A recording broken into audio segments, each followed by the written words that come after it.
सभी भक्तों को पंडित सलील त्रिवेदी की ओर से राम राम।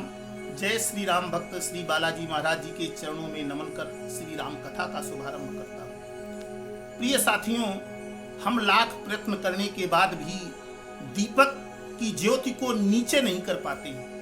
हम दीपक जलाते हैं तो सदैव ज्योति ऊपर को ही रहती है। हम लाख प्रयत्न करें लेकिन ज्योति नीचे नहीं जा सकती। दीपक भले ही बुझ जाए लेकिन ज्योति कभी नीचे को नहीं होती। ऐसा क्यों? क्योंकि अग्नि का संबंध सूर्य से है।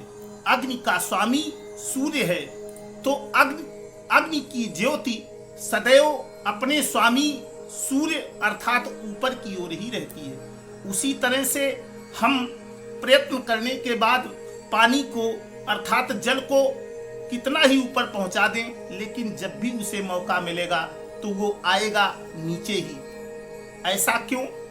क्योंकि जल का संबंध पाताल से है। जल का स्वामी पाताल है और उसकी गति सदैव पाताल अर्थात नीचे की ओर ही रहती है। जिस तरह अग्नि कभी नीचे की ओर नहीं रह सकती, उसी तरह जल कभी ऊपर की ओर नहीं रह सकता।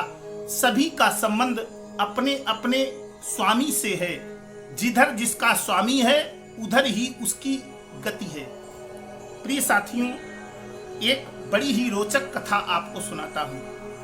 एक बार एक शहर के धनाढ्य व्यापारी एक बार एक संत से मिलने के लिए गए। उन संत के पास में और बहुत सारे लोग मिलने के लिए आए हुए थे। व्यापारी ने संत महाराज से कहा कि महाराज, मैं आपसे अकेले में कुछ बात करना चाहता हूं। संत महाराज ने हटकर व्यापारी से मिलने के लिए कहा, तो संत थोड़ी दूर जाकर के उन व्यापारी से बोले कि हाँ बताइए क्या बात है। तो उन व्यापारी ने कहा कि महाराज, भगवान ने मुझे दिया तो बहुत कुछ है, लेकिन मैं कुछ खर्च नहीं कर सकता। इच्छा तो बहुत होती है कि मैं धार्मिक कार्यों में भगवान का दिया हुआ धन खर्च करूं, लेकिन मेरे दिल नहीं है। भगवान ने दिया तो बहुत है लेकिन मेरे पास दिल नहीं है। मैं खर्च नहीं कर सकता, तो मैं कैसे पूजा करूं? तो संत महाराज ने कहा कि सुनो, मैं आपको एक तरीका बताता हूं, उसके अनुसार आप पूजा किया करो। आप मानसिक पूजा किया करो, आप मन से पूजन किया करो। आप अपना धन अपने पास ही रखो, धन की कोई जरूरत नहीं है। आप सिर्फ मन से मानसिक पूजा किया करो। संत महाराज ने कहा वो कैसे?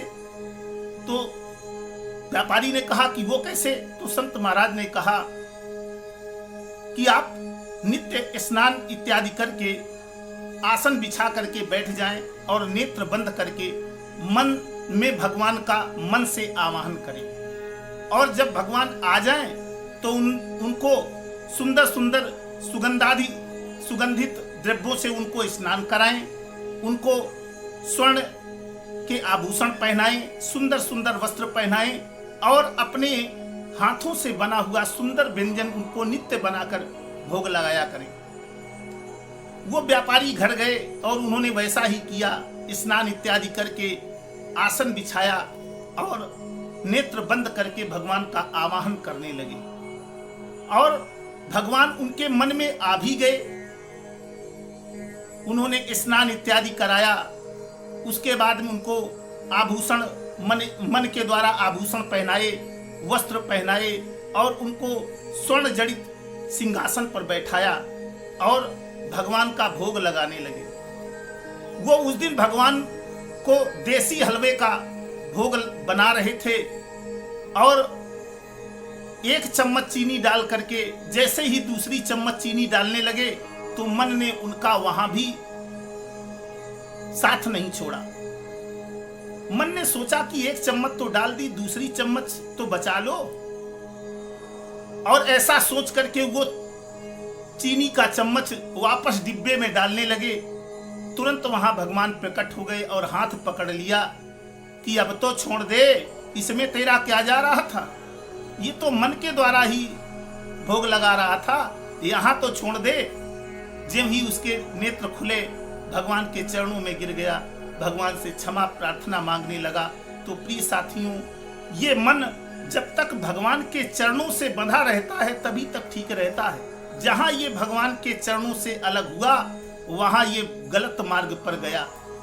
मन भ्रमित कर देता है, मन हमें भगवान से दूर ले जाने की बात करता है, मन माया में भटकाने का प्रयत्न करता है।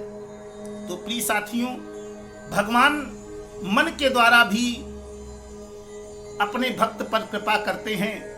प्रिय साथियों, इसी के साथ मैं अपनी वाणी को विराम देता हूं।